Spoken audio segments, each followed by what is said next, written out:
وَلَقَدْ يَسَّرْنَا الْقُرْآنَ لِلذِّكْرِ فَهَلْ مِن مُّدَّكِرٍ. السلام علیکم ورحمۃ اللہ وبرکاتہ. الحمد للہ رب العالمین والصلاة والسلام علی نبینا محمد وعلى آلہ وصحبہ اجمعین. یقول اللہ سبحانہ وتعالی فی کلامہ المجید: اعوذ باللہ السمیع العلیم من الشیطان الرجیم. بسم اللہ الرحمن الرحیم. انا نحن نزلنا الذکر وانا له لحافظون. میرے بھائیو، دوستو، باذن اللہ تعالی آج سے ہم آپ کے سامنے قرآن سیریز پیش کیا کریں گے.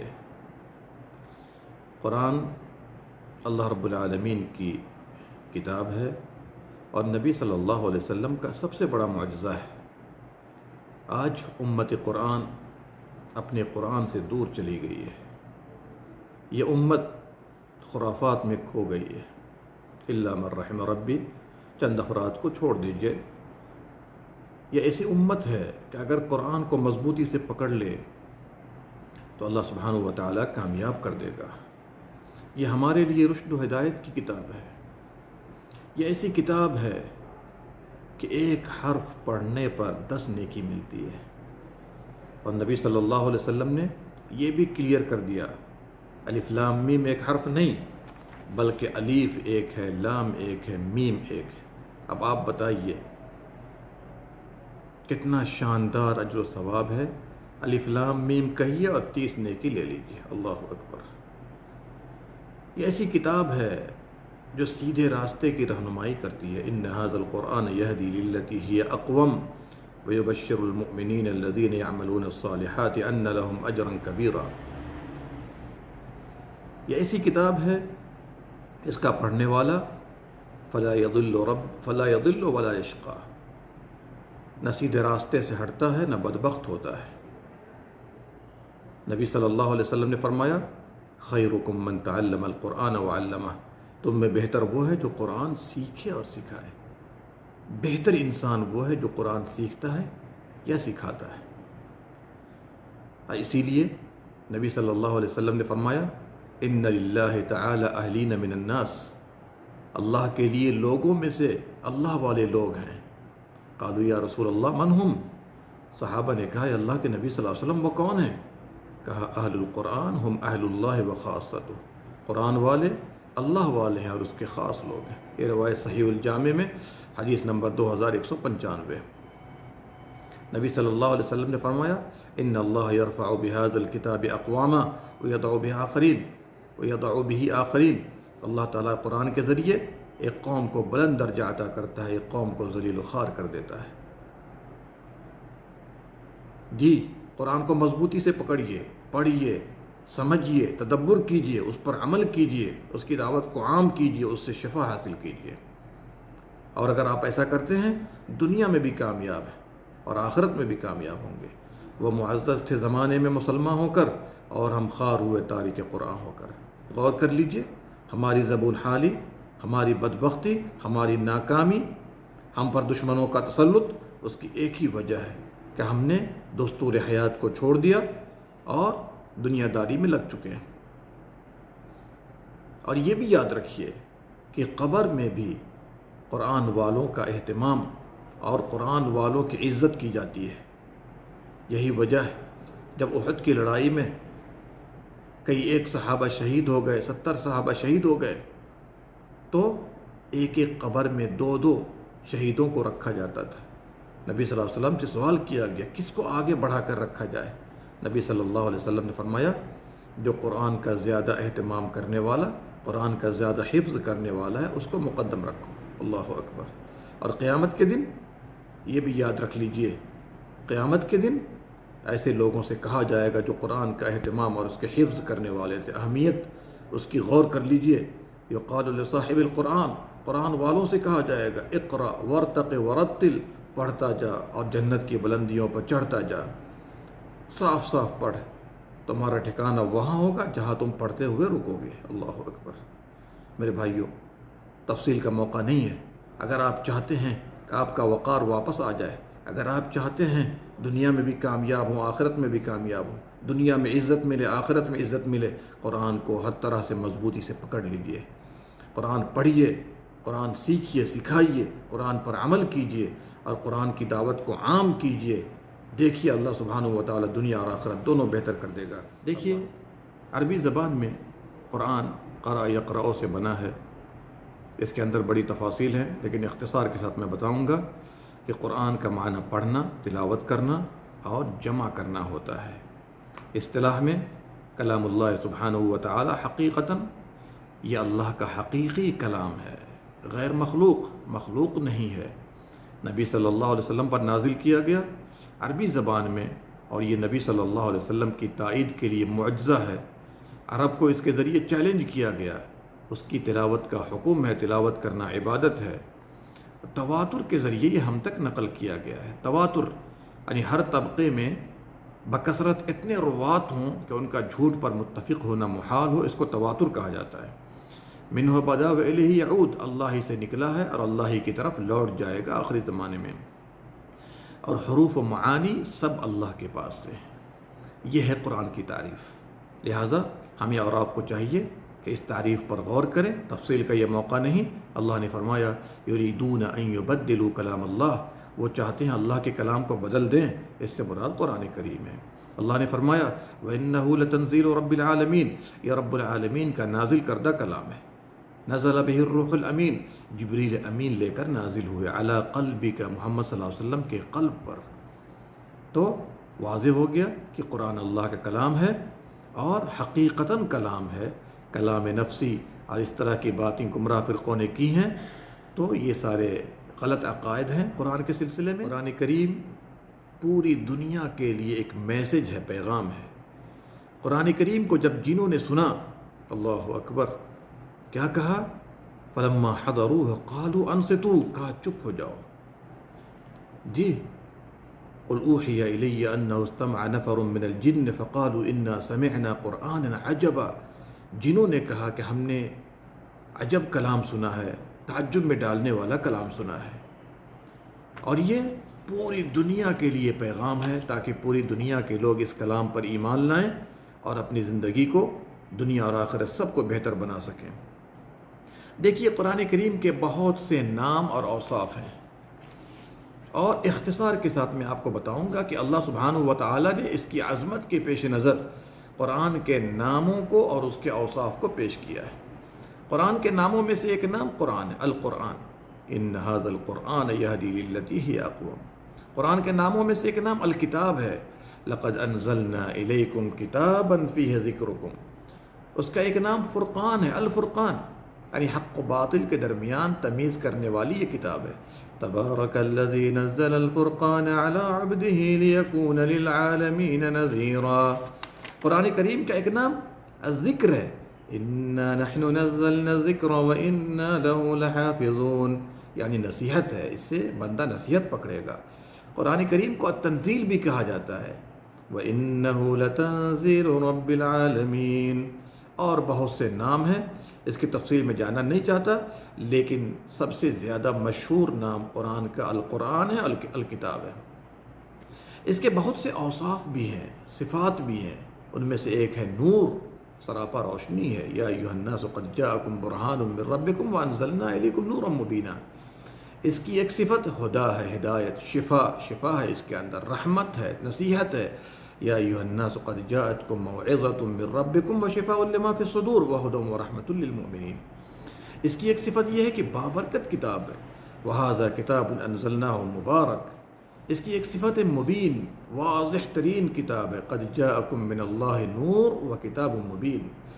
اس کی ایک صفت بشرا ہے، بشارت ہے، اللہ اکبر، ہدی و بشرا للمؤمنین۔ ایک صفت عزیز، وَإِنَّهُ لَكِتَابٌ عزیز، جی زبردست ہے، سب پر غالب ہے۔ ایک صفت ہے مجید، بل هو قرآن مجید۔ ایک صفت ہے بشیر اور نذیر، یہ کتاب بشارت دینے والی ہے، ڈرانے والی ہے۔ تو اس طریقے سے بہت سے نام ہیں اور بہت سے اوصاف ہیں قرآن کریم کے، یہ اس کی عظمت پر واضح دلیل ہے۔ اس میں شک نہیں ہے کہ قرآن اللہ کا کلام ہے، اور تحریف ضیاع زیادتی نقصان سے پاک ہے، تبدیلی سے پاک ہے۔ لا یأتیہ الباطل من بین یدیہ ولا من خلفہ، آگے اور پیچھے سے باطل پر نہیں مار سکتا۔ اللہ فرماتا ہم نے قرآن کو نازل کیا اور ہم ہی اس کی حفاظت کرنے والے ہیں۔ جی سورہ حجر آیت نمبر 9۔ چند باتیں آپ ذہن میں رکھیے قرآن کی حفاظت اور خصوصیات کے تعلق سے۔ پہلی بات یہ ہے کہ ہزاروں لاکھوں لوگوں نے قرآن کو حفظ کیا ہے، اور یہ اس کی ایک عظیم خصوصیت ہے اور بہت جلد حفظ ہو جاتا ہے۔ اللہ اکبر۔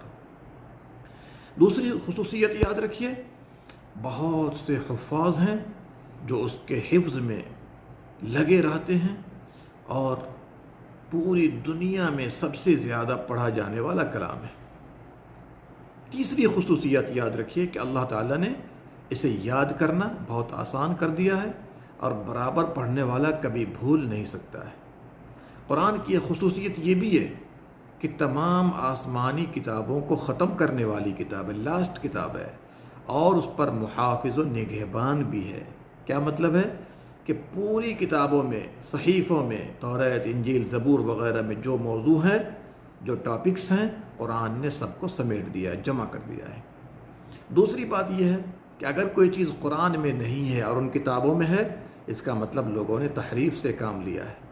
تیسری بات یہ ہے کہ اگر قرآن کے مطابق اگر کوئی کلام ان کتابوں میں پایا جاتا ہے تو سچ ہے، مخالف ہے تو باطل ہے، اور اگر قرآن خاموش ہے تو ہم بھی خاموشی اختیار کریں گے، معلوم نہیں ان لوگوں نے تبدیل کر دیا ہو۔